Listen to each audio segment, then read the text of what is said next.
We are analyzing the state of a conflict that has transcended mere territorial gains and entered the realm of historical verdict. The consensus among serious political thinkers is clear. Vladimir Putin has already lost the war. The ultimate defeat is not a military event waiting to happen, it is a political reality that has been delivered. The final collapse of the Russian state is now a matter of economic and tactical inevitability. This is FPV Explainer, where we break down the most fascinating stories in drone warfare.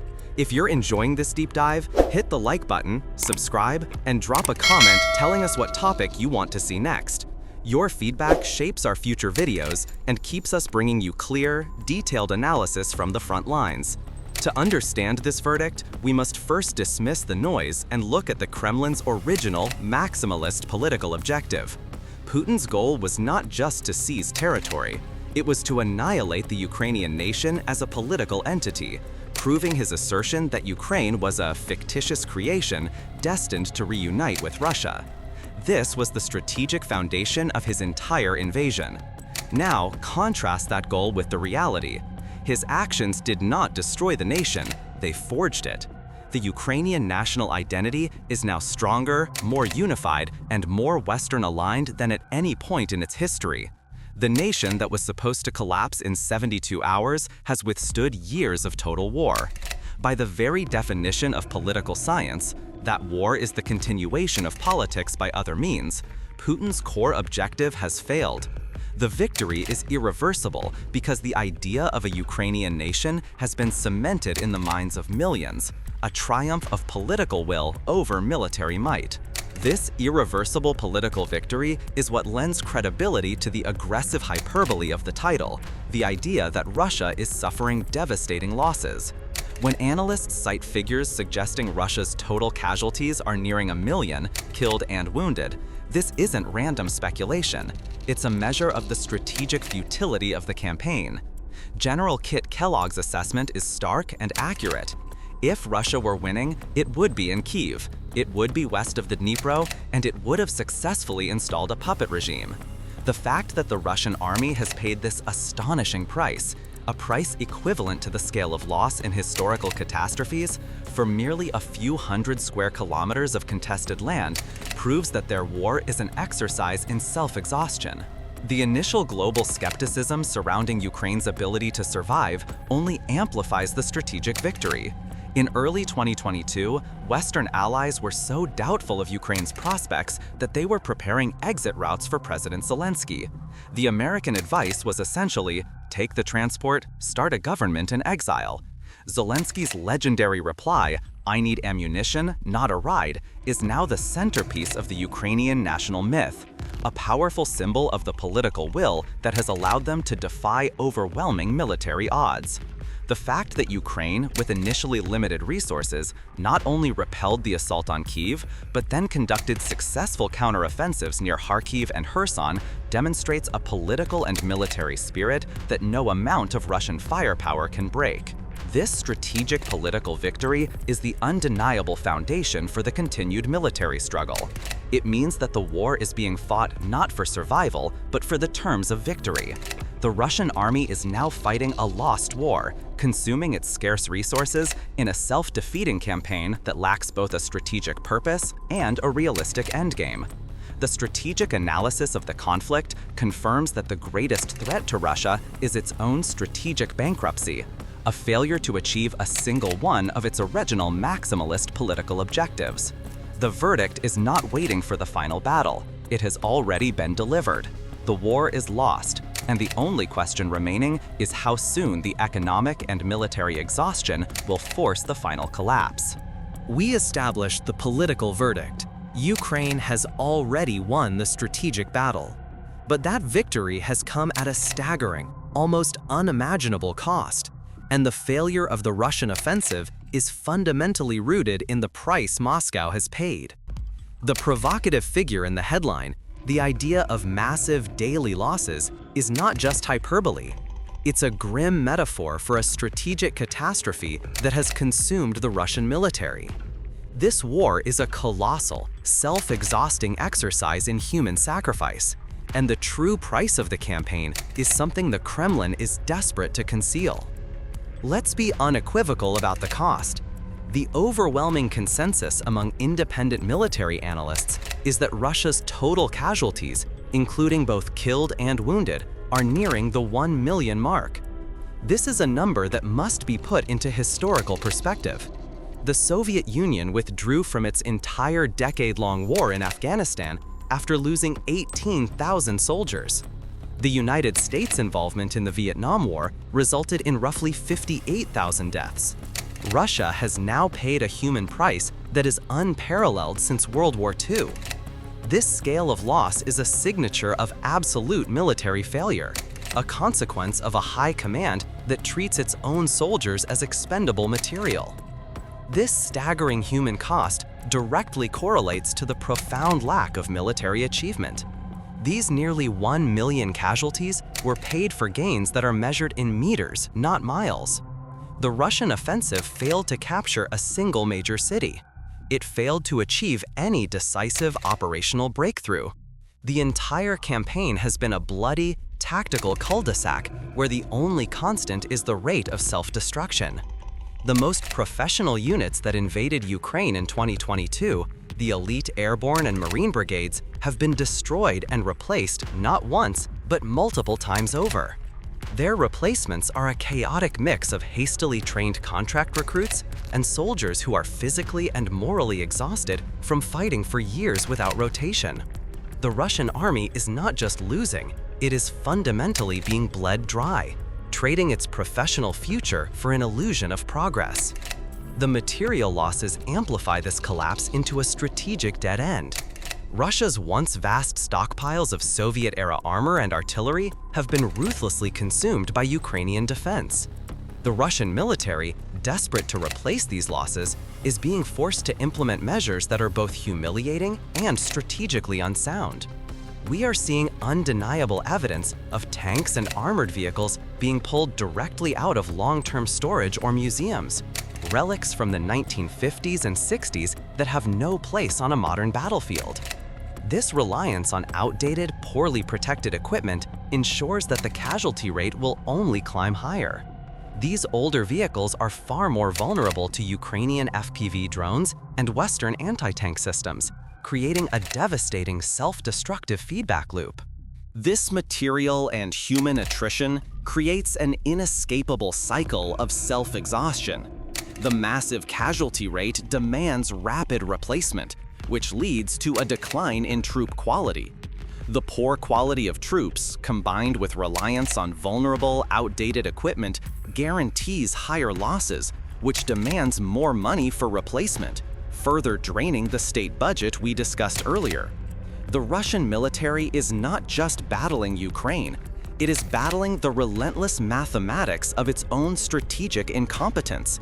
The war is consuming its own foundation, and the only certainty is that the cost is unsustainable. The failure of the offensive is a decisive moment in military history. A conventional superpower has been brought to its knees by an asymmetric defense, a defeat that has cemented the fact that Russia can no longer compete in a protracted conflict. We have meticulously chronicled the political verdict of failure and the staggering human cost paid by the Russian military. Now, we must confront the tactical reality that defines the current conflict. The Russian army is caught in a disastrous positional deadlock, a strategic paralysis that proves their military doctrine is fundamentally broken. This isn't a temporary setback, it is a profound tactical collapse that is consuming the last viable combat resources of the Russian state. The fundamental contradiction of the Russian offensive is now its most defining characteristic. They are attempting to prosecute a 21st century war, a conflict dominated by drone warfare, real-time intelligence, and precision strikes, with the rigid, human-wave tactics of a bygone era. The assessment of military analysts is unanimous. Russia's gains are being measured in meters, not miles, a heartbreakingly slow and costly advance that yields absolutely no strategic advantage. This futility confirms the core argument of General Kit Kellogg. The cost paid for the ground gained is so disproportionate that the effort itself amounts to a continuous, self-exhausting military suicide. The failure is rooted in the disastrous efficacy of their tactical choices.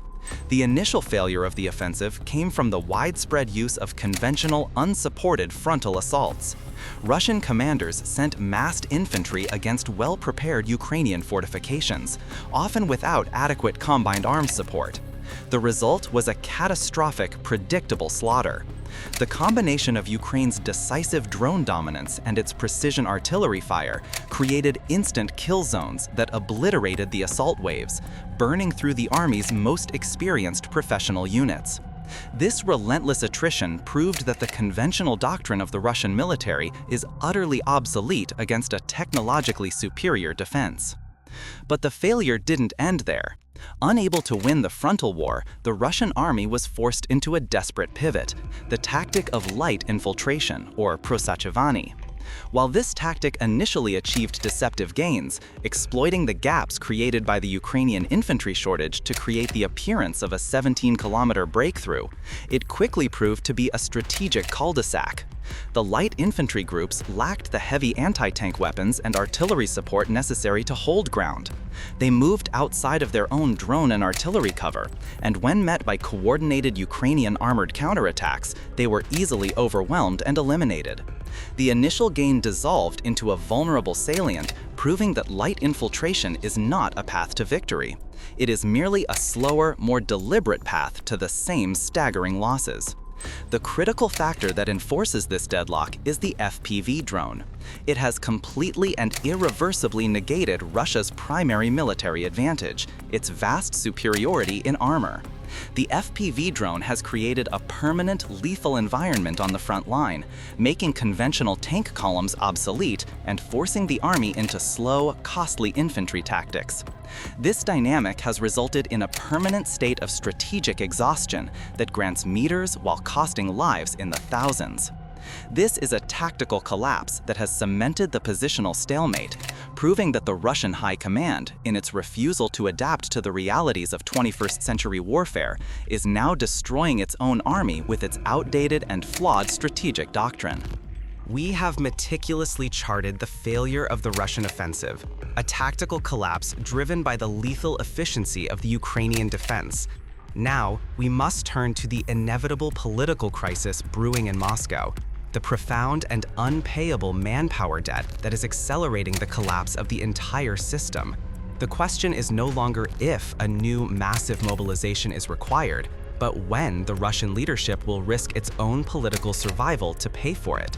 The strategic failure of the summer campaign has created a consensus among Russian military thinkers that is damningly explicit. They understand that to conquer and hold a country the size of Ukraine and to break the current deadlock requires a force far beyond the existing contract army. Their estimates are stark. Military victory now demands an army of 700,000 to 900,000 active troops dedicated solely to the front lines. This number is a direct admission that the current force is insufficient for victory, and that the only way to overcome the tactical superiority of Ukrainian drones is through sheer, overwhelming brute force numbers, a body of troops large enough to absorb the catastrophic FPV losses and still maintain momentum. But the pursuit of this numerical necessity is being blocked by a profound moral and legal crisis, the scandal of perpetual service. The Russian military is suffering from a massive self-inflicted wound. Its most experienced, combat-hardened soldiers are being held illegally at the front.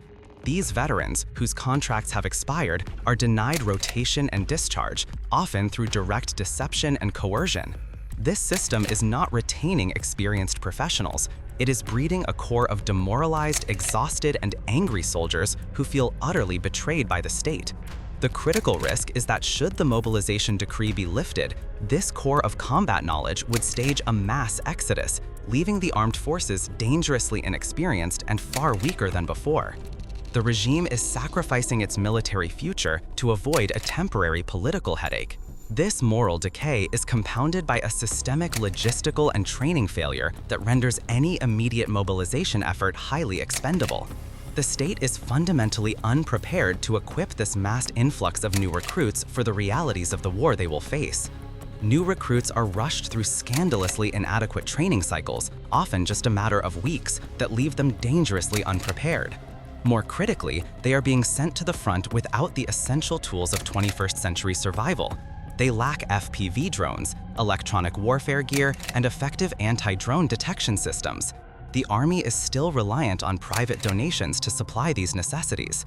This confirms a system that is set up to send highly expendable troops to the front, compounding the casualty rate and draining the public's financial reserves. The ultimate crisis facing the Russian leadership is a political dilemma with no viable solution.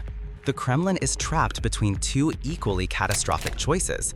1. Call for mobilization and risk mass public revolt, social instability, and the destruction of the normal life facade they have carefully constructed. Or 2. Refuse mobilization and guarantee the slow, grinding military defeat and the loss of the Donbass. The continuous denial by official sources that a draft is coming is a direct measure of their political fear, but the need is too great to ignore. This final, unavoidable contradiction is the central force accelerating the collapse of the regime's credibility. The financial cost, the human cost, and the political cost are all converging, and the time for a desperate choice is imminent. This moral decay is compounded by a systemic logistical and training failure that renders any immediate mobilization effort highly expendable. The state is fundamentally unprepared to equip this mass influx of new recruits for the realities of the war they will face. New recruits are rushed through scandalously inadequate training cycles, often just a matter of weeks, that leave them dangerously unprepared. More critically, they are being sent to the front without the essential tools of 21st century survival. They lack FPV drones, electronic warfare EW gear, and effective anti-drone detection systems. The army is still reliant on private donations to supply these necessities. This confirms a system that is set up to send highly expendable troops to the front, compounding the casualty rate and draining the public's financial reserves. The ultimate crisis facing the Russian leadership is a political dilemma with no viable solution. The Kremlin is trapped between two equally catastrophic choices. 1. Call for mobilization and risk mass public revolt, social instability, and the destruction of the normal life facade they have carefully constructed. Or 2. Refuse mobilization and guarantee the slow, grinding military defeat and the loss of the Donbass. The continuous denial by official sources that a draft is coming is a direct measure of their political fear, but the need is too great to ignore. This final, unavoidable contradiction is the central force accelerating the collapse of the regime's credibility. The financial cost, the human cost, and the political cost are all converging, and the time for a desperate choice is imminent. We have spent this time meticulously charting the strategic decay, the logistical collapse, and the moral crisis consuming the Russian armed forces. Now, we confront the final, comprehensive verdict. The war has entered a phase of irreversible decline for the aggressor, and the conclusion is clear.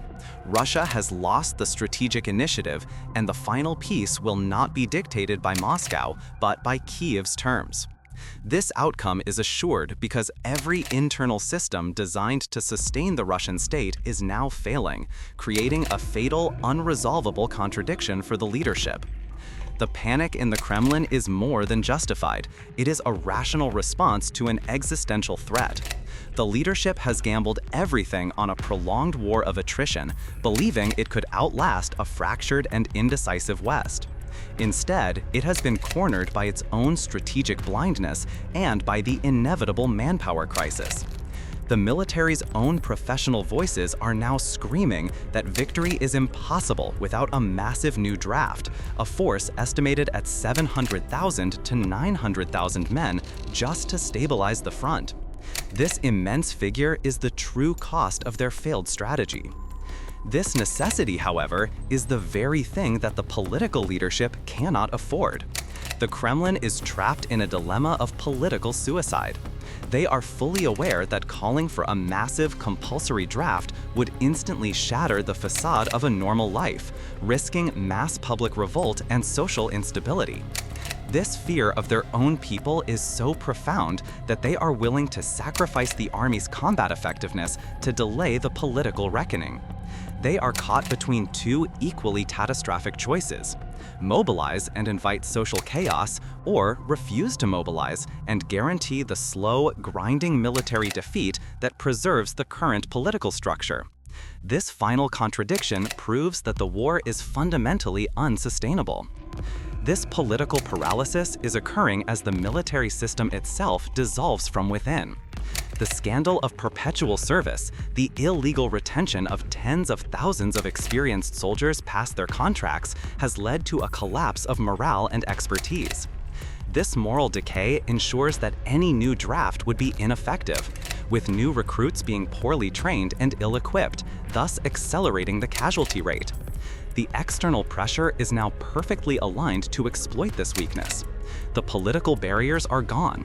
The threat of Tomahawk missiles and the acceleration of military aid are forcing the Kremlin to choose between defending its vital economic infrastructure and sustaining its forces on the front lines. The cost of continuing the war has been raised to an unbearable existential level. The final verdict is sealed. The war will end not just because Ukraine is winning, but because Russia is losing on a fundamental systemic level. The combination of external pressure and internal collapse will create the final crisis. The victory of Ukraine is close because the Russian war machine is being dismantled by its own internal contradictions.